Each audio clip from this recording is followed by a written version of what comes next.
Pada pagi itu, matahari bersinar indah. Anak manusia baru saja memulai rutinitas sehari-hari. Para nelayan berada di laut lepas. Kaum ibu sedang sibuk di dapur. Anak-anak usia sekolah menikmati hari libur. Sebagian pemuda sedang berolahraga. Sebagian lagi bersiap-siap menuju pantai untuk rekreasi. Para buruh bangunan sedang bekerja. Suasana pasar hiruk-pikuk dengan berbagai transaksi. Burung-burung baru saja meninggalkan sarang. Tiba-tiba pukul 7:58 waktu Indonesia Barat, hari Ahad, 26 Desember 2004, bumi Serambi Mekah berguncang dahsyat. Guncangan gempa pada 8,9 skala Richter itu berlangsung puluhan menit tanpa henti. Bumi bergerak ke bawah dan ke atas, ke kiri dan ke kanan, berayun-ayun terus-menerus. Orang-orang berlari keluar rumah, berkumpul di jalan-jalan dan lapangan terbuka. Mereka seperti berada dalam tampi. Kepala terasa pusing, sehingga banyak yang terjerembab ke bumi. Suara azan Allahu Akbar berkumandang dari menara-menara masjid dan menasa. Suara zikir pun membahana di mana-mana. Jutaan mulut manusia melafazkan asma Allah dan Rasulullah secara terus-menerus. La ilaha illallah, Muhammad Rasulullah.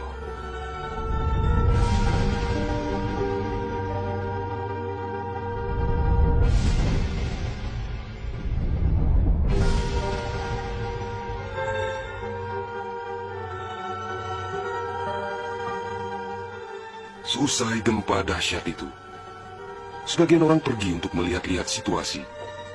Karena terbetik kabar bahwa di tempat tertentu ada bangunan yang rubuh, ada tanah yang terbelah, dan ada pula rumah yang ditelan bumi.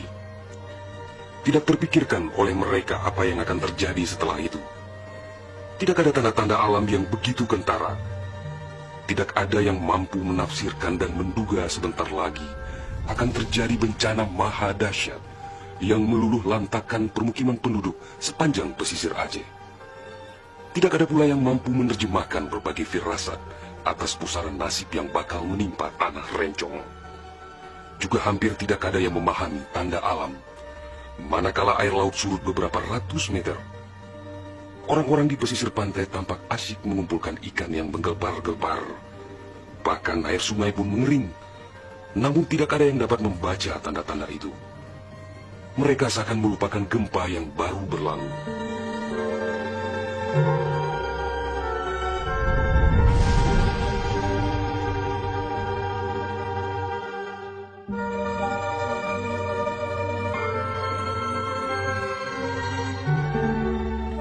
Di berbagai tempat, orang-orang sibuk memperbincangkan gempa sangat dahsyat itu yang belum pernah mereka alami. Namun tak lama kemudian orang-orang mendengar bunyi dentuman sangat keras, disusul suara gemuruh dari arah laut. Bunyi dentuman itu terdengar sepanjang pesisir Aceh Besar, Banda Aceh, Aceh Jaya, Aceh Barat, dan Nagan Raya. Orang-orang mengira itu adalah bunyi bom. Memang sebelumnya sering terdengar bunyi bom yang menghiasi kehidupan orang Aceh ketika itu, karena Aceh dalam situasi konflik bersenjata. Orang-orang pun bertanya dalam hati, mengapa masih ada pihak yang tega berperang dalam suasana yang begitu menakutkan? Orang-orang mengira pagi itu hanya sekedar gempa.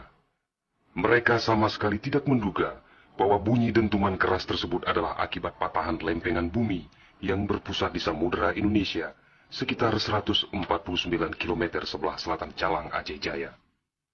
Dan itulah penyebab gempa. Di samping kehendak Allah pemilik alam semesta, belum sempat mereka bernafas lega akibat gempa. Dalam suasana gebalau dan kucar-kacir itu, tiba-tiba daratan diterjang air laut. Air berwarna hitam pekat itu datang sangat tiba-tiba dengan suara gemuruh yang menakutkan. Ia berlari sangat cepat, menerjang apa saja yang dilaluinya. Di tempat-tempat tertentu air mencapai ketinggian 18 meter. Bahkan ada yang mencapai 35 meter, seperti di kawasan Lubnga. Dari jauh air yang beringas itu tampak bagaikan rupa naga yang menggeliat-geliat mencari mangsa.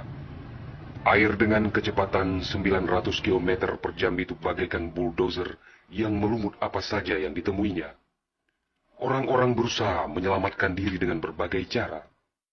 Namun hampir semua orang, hewan-hewan, benda-benda, rumah, lakbatat kaye bate, digulung air itu tanpa kecuali. Semua wilayah yang dilaluinya pun hancur berkeping-keping. Air laut yang datang menyamai kecepatan pesawat terbang itu, ternyata namanya tsunami. Kekuatannya memang luar biasa. Kapal apung PLN yang diparkir di perairan Uleliu, Banda Aceh, digelandang tsunami sampai 3 km ke darat. Kapal itu sekarang menjadi objek wisata tsunami. Demikian juga kapal angkut Sendalas milik PT SAI, diseretnya ke atas badan jalan negara Banda Aceh melabuh di Lokna. Kapal-kapal nelayan ukuran besar yang diparkir pelabuhan ikan di Lampulo, Banda Aceh, banyak yang terdampar ke pusat kota. Termasuk mesin cetak harian Serambi Indonesia dikerungcut di bawah tsunami sejauh 1 km. Kendaraan roda 4 hancur tak berwujud. Rumah dan toko-toko serta bangunan lain yang kokoh pun hancur lebur rata dengan tanah. Semuanya di luar dugaan manusia, seakan sebuah mimpi buruk yang sangat langka. Setelah kira-kira 15 menit air laut itu beraksi, suasana pesisir Aceh pun lengang, sunyi, sepi, senyap, dan hening yang tak bisa dilukiskan dengan kata-kata. Sebagian besar permukiman penduduk rata dengan tanah, seakan instrumentalia kehidupan telah berakhir sampai di sini. Ratusan ribu orang nelangsa, teduk tesepuk, telok menjaro, teingat kedro hanalidaya, atau terduduk lunglai bersilang tangan, mengingat nasib tiada berdaya. Tsunami yang diakibatkan gempa tektonik itu juga melanda Malaysia, Thailand, India, Maladewa, Sri Lanka.